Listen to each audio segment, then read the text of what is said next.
If you take a close look at your life, I would bet you that about 20% of the people in it give you about 80% of the worries and anxiety that you carry around. As well, if you're a business owner, I would bet that if you look at your financials, you would see that about 20% of your products bring in 80% of your revenue. If you look closely at any marketing that you are doing for yourself or your business, you would probably see that about 20% of the campaigns are driving 80% of the traffic to your business or your website. And finally, if you're a stock trader, I would bet that 80% of your losses come from 20% of your trades, and about 80% of your profits come from the other 20% of your trades. So what does all of this even mean? Do less and profit more. That's what we're going to talk about today. So sit back, relax, hit the like and subscribe button, and let's get started.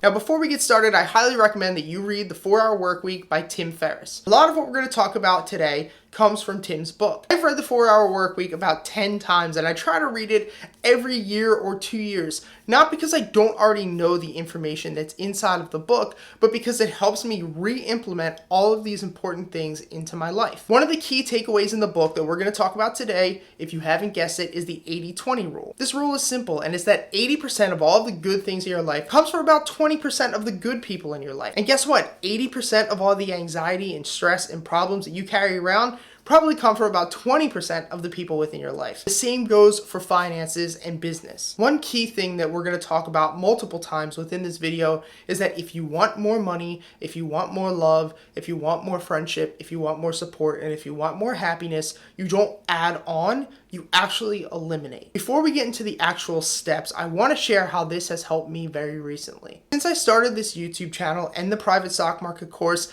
I've been working about 60 to 70 hours a week. And that's no joke because I have to trade every day. I'm a part of the private Discord every single day with my students. Spend a lot of time building courses, building content, shooting all of the content, editing all the content, coming up with thumbnails, different keywords, understanding and utilizing SEO to try to get ranked higher. I spend a lot of time promoting this channel. I spend a lot of time reaching out to different entrepreneurs and traders and helping them. All of this requires a ton of time. And after implementing a lot of things that we're going to talk about in this video, I still work about 30 hours a week, but that's because I want to. And I'm actually getting more done now than when I was working almost double the amount just a couple weeks ago. And with implementing these steps that I'm going to teach you today, I can potentially make 3, 4, 5, 6 times the amount of money I'm making now with about half of the amount of work. Now let's get started with the first step on how to do this, and that is to eliminate the 20% of people that waste 80% of your time. This is something that has really changed my life because I'm somebody who is very productive, but I can't have distractions. Even shooting this video, if I have the slightest distraction, it knocks me out of my mood and it's hard for me to get back into it. One thing that you'll learn in life is that it's not about the quantity of time that you spend on something, but the quality of time that you spend on it. And so time wasters are just something you don't want a part of your life. And this rule also goes for tire kickers. If you're somebody who's in sales, friends and family who just call and unfortunately waste your time, and most of all, day-to-day people around your office that just stop you from what you're doing and pull you away from your work. Time is valuable and you need to hold on to it more than money. So now first, let's talk about the tire kickers. This is extremely important for people who are in sales or selling a service. Personally, me, I realized that I was reaching out to thousands of people, trying to help them and turn them into clients. Why would I try to turn somebody into a client of mine when I could just spend my time like a sniper and find somebody who already is my type of client? After looking at my sales, I noticed that 80% of my clients in the private stock market membership group I actually met as subscribers to my YouTube channel or through stock market groups that I was already a part of. And these people were already traders. They were already actively trading, actively investing. They were already doing what we do in the group, just not a part of the group. So why would I take people who aren't traders, who aren't investors, and try to turn them into something that they're not when there are people who would be great for my community right in front of my eyes? If somebody really wants your product, they will buy it, plain and simple. You could ask all of your friends and family like, hey, I'm coming out with a new book or I'm coming out with a new course. Would you buy it? And most of them will say, oh, of course I would buy it. Yeah, just let me know. And then if you're like, hey, guess what? I have 10 of those books in the trunk, or here's the link to go buy my course right now. Most of them would make up some excuse on like, oh, well, maybe not now. I don't know if I'm ready. Like, it's not about the people who say that they will buy something or act like they will buy something. It's the people who will actually do it. If you have a product that is worth it, that will help people, and somebody wants to buy it, they will buy it. And think of yourself when you're buying something, right? If you plan on buying something, you're going to buy it. There's not a lot of times where somebody is going to influence you and change your mind into making you purchase something. You already have plans on doing it anyway. So as far as sales and dealing with people who are tire kickers, don't try to build a market around your product. Build your product around a market that already exists. And if you're going to be selling services or products, make sure to have your main goal be to help your client. With the private stock market membership group, I only charge $30 a month. It's not so that I can make tons of money, because that's not going to happen. I'm there to make people better so that in the future, they will tell everybody how I helped them. The goal is to help people now and then take advantage of the profits and every good thing that comes to you later on. Now, the second one is friends and family, and this is going to be the hardest. As you would guess it, friends and family are the hardest and the worst people to get rid of. I'm just guessing, but I would think that if you look at your friends and your family, there's probably only 2 or 3 people that cause all of your anxiety, all of your worry, and really make you upset. Now, I know you're going to say, but Pete, I can't just cut those people out of my life. They're my friends, they're my family, they're my mom, they're my dad. First of all, yes, you can cut them out of your life, but I understand not many people want to do that. For me, I love my father. But my father loves just calling me and wasting my time and pulling me away from my productivity. Sometimes he can even be outright toxic for me. So you have 2 choices. One is either to limit your time with that person to as little as you possibly can, or the second is to have an adult conversation with them and explain the problems that you're having. And if things do not get solved, I've had this conversation with my father multiple times, and he doesn't just seem to get it. He thinks that, oh, whatever, you're not going to leave, you're not going to walk away, I'm your father and I'll be here forever. So I was forced to either walk away entirely or limit him. I keep my phone turned on silent 99% of the day.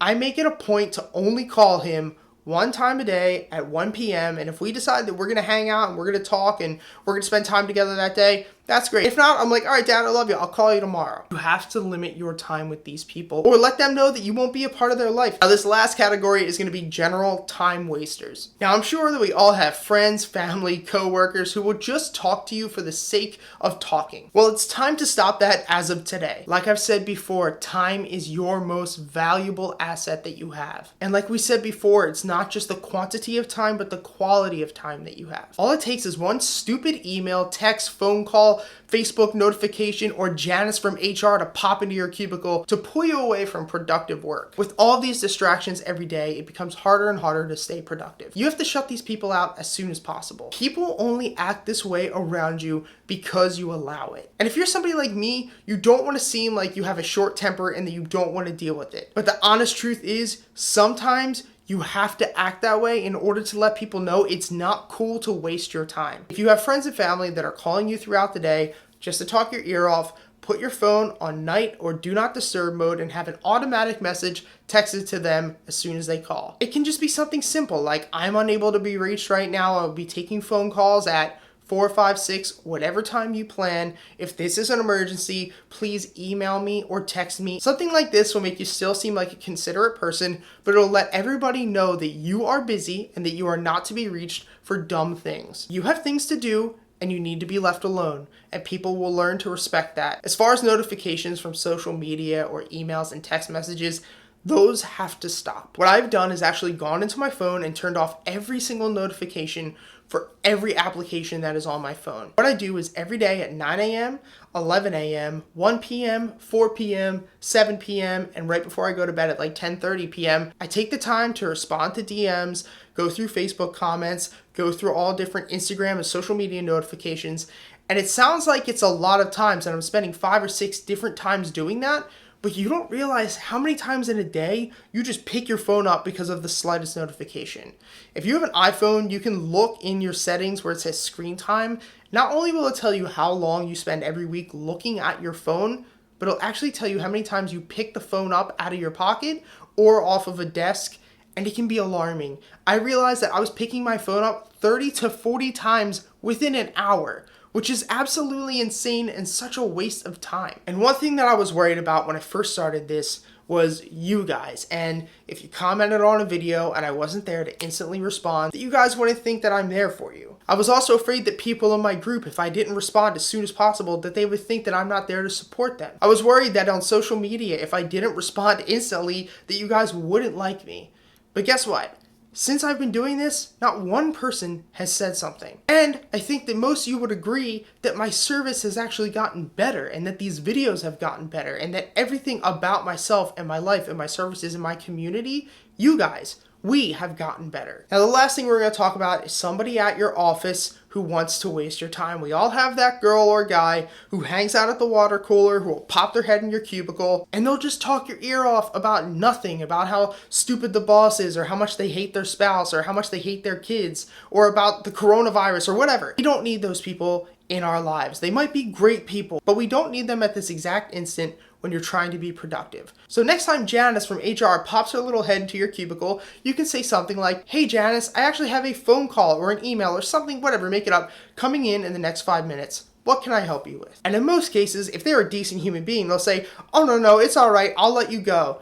And that's at the time where you don't let them go. You say, "No, Janice, I have 5 minutes. Is it something important?" And something will go off in their head where they're either like, "No, it's not important. Why am I even spending this time doing it?" And if it really is something that important, you can say, "Hey, Janice, send me an email and we'll schedule a time to talk about this further." Every single time that you go into a conversation or a meeting or something where you're going to be speaking with other people, you need to predefine your time as soon as you get there. For me, even when I'm meeting clients or meeting friends or family, I predetermine a time. I say, "Okay, I'm scheduling a time from 12 to 1:30 to get lunch with you." So this way, whoever it is knows that you have somewhere else to be after that and that you don't have time to waste. Now we're moving into the second part, which is business. Focus on the 20% of products and services that you have that gets you 80% of the revenue. I'll use an example of a restaurant for this because this is perfect. Say you own a bagel shop. You sell bagels, coffees, pastries, as well as wraps, smoothies, and salads. You make $500,000 a year in revenue, and you're open every single day from 8 in the morning to 6 o'clock p.m. Now, after looking at your financials for the year, you realize that $400,000 of your revenue came from coffee, pastries, and bagels. And you also notice that 85 to 90% of all of that revenue came between 8 a.m. and 2 o'clock in the afternoon. So what is the smart thing to do here, guys? We all know what has to be done. You have to close your business at 2 o'clock every single day, and you need to only sell coffees, bagels, and pastries. Everything else is a waste of time. Most of you might say, "But you're losing $100,000 a year in revenue if you get rid of all of that." And yes, that's true, but what if you could lose that $100,000 in revenue, but maybe fire some employees that are bad eggs and give the full-timers more time and more responsibility? Maybe you can go from working 60, 70 hours a week to only working 30 hours a week. Maybe you can sell all of the old equipment to make all of these other things that you're no longer selling. Or maybe you can actually downsize your business and save money on rent and expenses because you don't need all of the room that you have. This also goes with trading stocks for a living. I noticed that 80% of all of my profits come from about 2, 3, 4, maybe 5 trades a month. And when I started, I really noticed that 80% of all of my losses came from maybe 3, 4, 5 trades a month because I didn't understand risk management, but that's for a later video. I know people who make a living off of taking 2 or 3 great trades every single month because it's always about quality versus quantity. Now, the last thing we're going to talk about is focusing on the 20% of habits that you have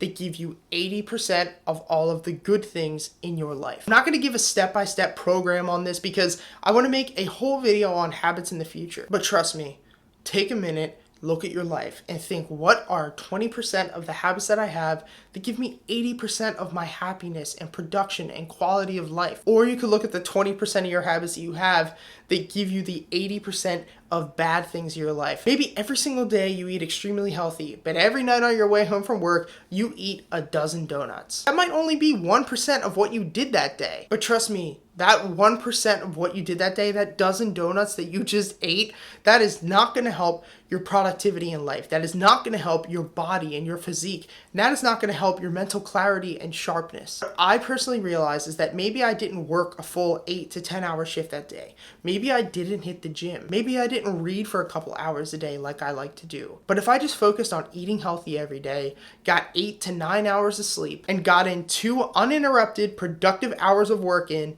each day, nothing in my life really changed. If anything, I felt like I had more mental clarity because I wasn't constantly busy with unnecessary things. Do this in your own life, and I'm telling you, not only will you be more productive, will you make more money, but you'll be happier. And that's the point of life, is to be happier. What's the point of having a six-pack, $1 million in the bank if you're working 80, 90, 100 hours a week and you hate your life? The key to success is to eliminate and not add on. So do that right now. Work less, get more. If you like this video, hit like, comment, subscribe down below. Share this with anybody who needs to hear this. If you want to be part of my private stock market membership group, the link will be down below. We have over 5 courses out right now. As well, you also get access to my Discord channel where me and the community trade live every single morning. Until next time, guys, I want to thank you so much for watching. Be safe with this whole virus situation, and I'll see you next time.